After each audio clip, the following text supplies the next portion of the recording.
Cześć moi drodzy, sorki, że tak późno, ale obiecałem wam Amę, w takim razie tą Amę zrobię. W tym momencie jestem w Wietnamie, wróciłem już z Japonii do Wietnamu.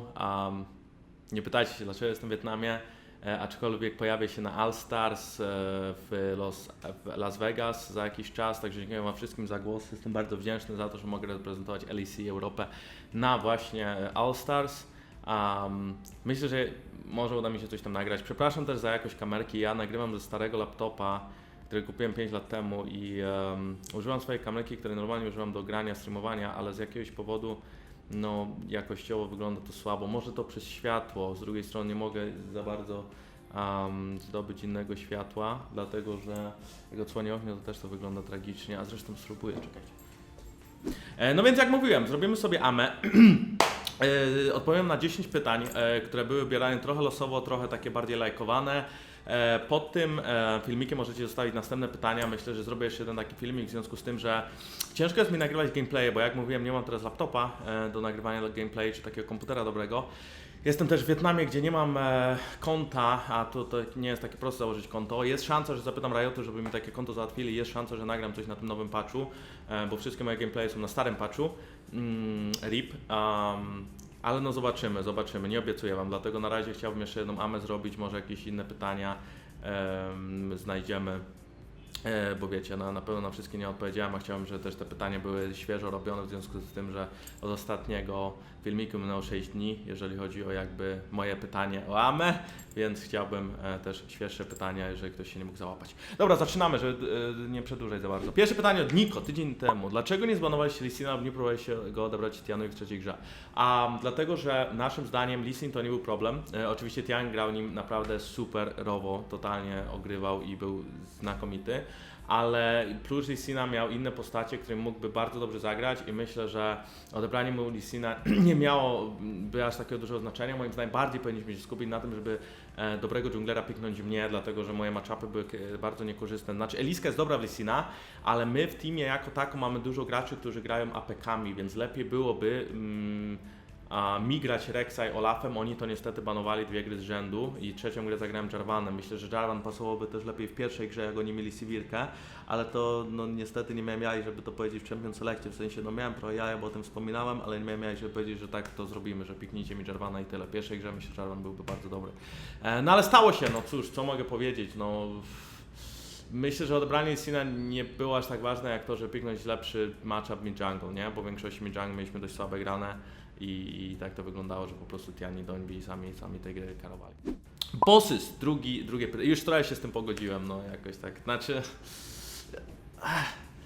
Bossys, drugie pytanie. A jakbyś wygrał Worldsy, to do jakiej skórki wybrać skina? Prawdopodobnie do Eliski, bo myślę, że Eliska to jest moja ulubiona postać i... lubię Elis, tak, lubię bardzo Elis. Może Olaf, taki polski wiking.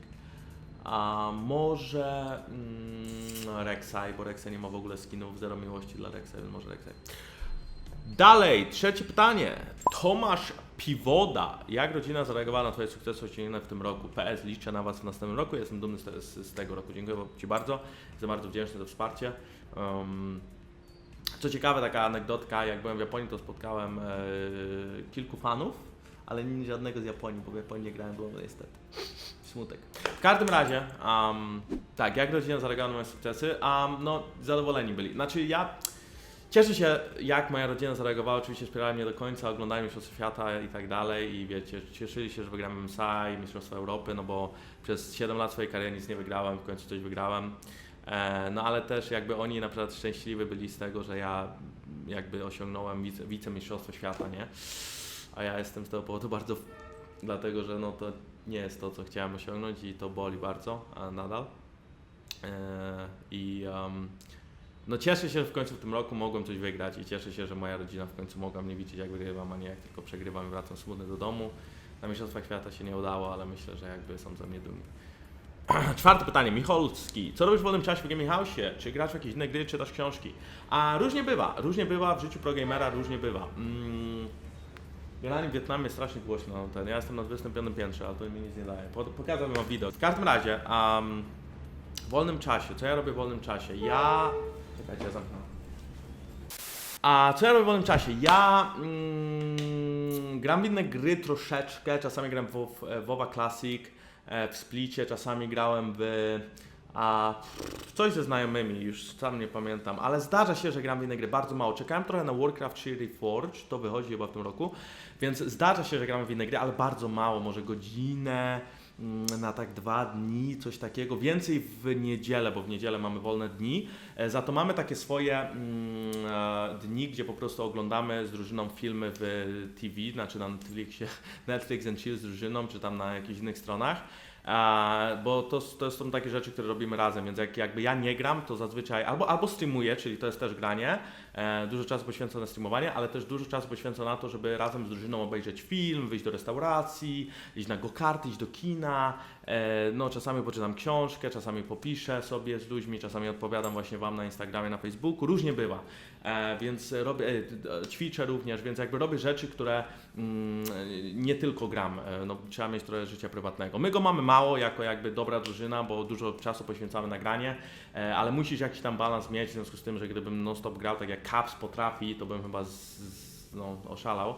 Dlatego Capsa też trzeba po prostu i wyciągnąć gdzieś tam, żeby robił z nami jakieś rzeczy. A Caps jest bardzo zabawowy, on lubi, tylko po prostu nie wiem, dlaczego on tyle gra. W sensie, jak się go nie wyciągnie, to on będzie grać, ale trzeba go, wiecie, ciągnąć. Maciucho, 5. pytanie. Z jaką osobą z drużyny dogadujesz się najpierw poza graniem, streamowaniem prywatnie? Wiesz co, ciężko jest mi odpowiedzieć na to pytanie, dlatego że z każdym dogaduję się podobnie. My w drużynie jako tako konfliktów nie mamy, szczególnie jeżeli chodzi o jakieś takie personalne konflikty, że okej, ja Ciebie nie lubię, bo jesteś taki i taki, a raczej się dogadujemy, mamy wspólne zainteresowania gry i wiesz, oglądamy razem filmy i tak dalej, zazwyczaj tam często się śmiejemy. Powiedziałbym, że z Perksem się dobrze dogaduję, z Mikiem się bardzo dobrze dogaduję, z Hapsem się dobrze dogaduję, z Wunderem też się dobrze dogaduję, w sumie nie mam takiej osoby, z której się źle dogaduję. 6. pytanie. Dlaczego Riot z góry, jeżeli pytasz Maciuło o takiego super przyjaciela, to raczej moi super przyjaciele dalej żyją w Poznaniu, a z drużyną mam takie dobre relacje, ale nie takie super koleżeńskie, znaczy takie super przyjacielskie. 6. pytanie, Macieju, dlaczego Riot z góry ustala zwycięstwo Warcu i nawet piosenka mi się znaleźć tak samo, jak się odniesiesz do tego? Nie wiem, Riot to jest totalny bias, nie mam zielonego pojęcia, zgadzam się z Tobą w 100%, nie wiem, Rise, Phoenix, Rise, tak? Czy Phoenix, nie pamiętam jak to szło, bo już nie będę jej słuchać, bo jestem smutny, ale też nie rozumiem, dlaczego Riot tak robi i to jest wszystko przez nich i taka prawda, że oni po prostu nie chcieli, żebyśmy wygrali. Co tu ktoś wierci, czy moja pralka? Nie wiem sam. Mam nadzieję, że za bardzo nie ma takiego dźwięku, żeby wam przeszkadzało. Dalej, 7. pytanie. Damian Załucki. Jak wygląda życie progracza poza treningami i turniejami? No jak mówiłem, wspominałem wcześniej, czyli głównie jemy, głównie jakieś tam czasami gramy w inne gry, czasami coś obejrzymy razem, czasami wiesz, wyjdziesz gdzieś na miasto, granie. Nie ma takiej zasady, że gracze nie mają prywatnego życia, jeżeli chcesz wyjść z kumplami, bo wiecie, przyjechali do Berlina, czy masz dziewczynę, znajomych, whatever, a to robisz takie rzeczy. My jako nasza drużyna, u nas nikt nie ma dziewczyny, bo każdy jakby skupia się w 100% na grze, może to wam się dawać smutne, może nie, no jak tam sobie myślicie, ale tak, mówię, no, hobby, jakieś tam prywatne zainteresowania, masz na to mało czasu, ale jesteś w stanie jakiś tam czas sobie zagospodarować. Jeżeli dobrze zagospodarujesz sobie czas, to jesteś w stanie coś tam poświęcić na właśnie hobby, zainteresowanie i tak dalej, więc da się. No ja głównie skupiam się na tym, żeby grać, streamować, wiecie, rozwijać YouTube, takie rzeczy, dlatego że no jakby po karierze progracza to są rzeczy, które są bardzo ważne, tak, no bo jeżeli skończę grać, to super, że mam tam odłożone troszeczkę pieniędzy, ale co z tego, jeżeli nie będę nic robić, tak, nie mam wykształcenia, bo musiałem je porzucić dla bycia prograczem. Oczywiście mógłbym wrócić do szkoły, ale mi bardzo się gaming podoba, e-sport się podoba, chciałbym w nim zostać i tak dalej, i tak dalej. A 8. pytanie, lemiczne, jak chodzić sobie po mieście, to zdarza się spotkać fanów. Tak, zdarza mi się, że osoby do mnie podchodzą. W Wietnamie na przykład, wczoraj przyjechałem do Wietnamu, na tą chwilę już miałem chyba 4 albo 5 osób, które do mnie podeszły, ale w Wietnamie akurat myślę, że jakby moja twarz jest dość rozpoznawalna, bo w końcu wiecie, jestem ich kolegą przez to, że przegrałem kilka gierek, sintowałem na, wiecie, drużyny z Wietnamu, więc teraz jakby jestem ich kolegą i w ogóle nie wiem, czy to powód do dumy, ale tak jest i pamiętają moje imię Jang Van Kot, to brzmi Jan Kos po właśnie wietnamsku. A w innych krajach, mówię, w Japonii się zdarzyło, ale bardziej ludzie chyba z Ameryki, ktoś z Europy, jeden Polak, w Niemczech raczej się to nie zdarza, ale w Niemczech nie wychodzę z domu, w Polsce się to czasami zdarza. Kasper Trojanowski, o co chodziło z tymi pikami kapsuł, bo takie śmieszne trochę były. A wszystkie piki zostały testowane i żaden z tych pików nie był troll pickiem, nawet Pike, który wydawał się trochę troll. Oczywiście teraz, wiecie, patrząc z perspektywy czasu, to Pike bez presji na midzie to był słaby pick, bo Wunder nie mógł grać w grę przez to i ja, jeżeli chciałem pomóc Wunderowi, to poświęciłbym z siebie i tak to wygląda, jeżeli się swapujesz strony. Ale wszystko było testowane i wszystko było do zrobienia, po prostu źle, moim zdaniem FPX drafty mogły być lepsze. Na pewno jakbyśmy teraz z nimi zagrali, czy nawet dzień później byśmy zmienili nasze drafty, ale oni jako drużyna byli lepsi. Zdecydowanie lepiej grali w piątkę i wydawało mi się, że nasz playstyle jest taki strasznie chciwy, a oni świetnie grają na taki playstyle, kiedy my, wiecie, staramy się grać całą mapę, a oni grają tylko, powiedzmy, połowę mapy. I to nie jest problem na większość drużyn, bo większość drużyn nie gra tak dobrze, do takiego stopnia dobrze pół mapy, jak oni grają. Oni po prostu bardzo dobrze forsują, też mają takie postacie typowo klika R-kę Nautilusem, klika R-kę Kledem, cokolwiek i wlatują. No dobrze są, no co mam powiedzieć, no spróbujemy jeszcze raz za rok. Zobaczymy, jak też w Europie będzie dużo zmian w końcu. Następne pytanie, wkleiłem to samo, aha, no super. Pytanie, jedziesz do Japonii, aby skankować tamtejsze dziewczyny? Nie jest takich rzeczy. Ile jeszcze się widzisz w profesjonalnej karierze? Dobra, to mi się wydaje, że to będzie ostatnim pytaniem. Nie wiem, nie mam pojęcia. Dopóki będę dobry albo sam będę myśleć, że gram dość dobrze, to zostanę i będę starać się wygrywać. Jak zacznę grać gorzej, może pójdę do innej drużyny, gdzie po prostu skupię się na jakby zarabianiu pieniędzy, bo jak mówiłem, tak wygląda życie pro gracza, wtedy pewnie bym też więcej streamował i robił tam YouTube i tak dalej.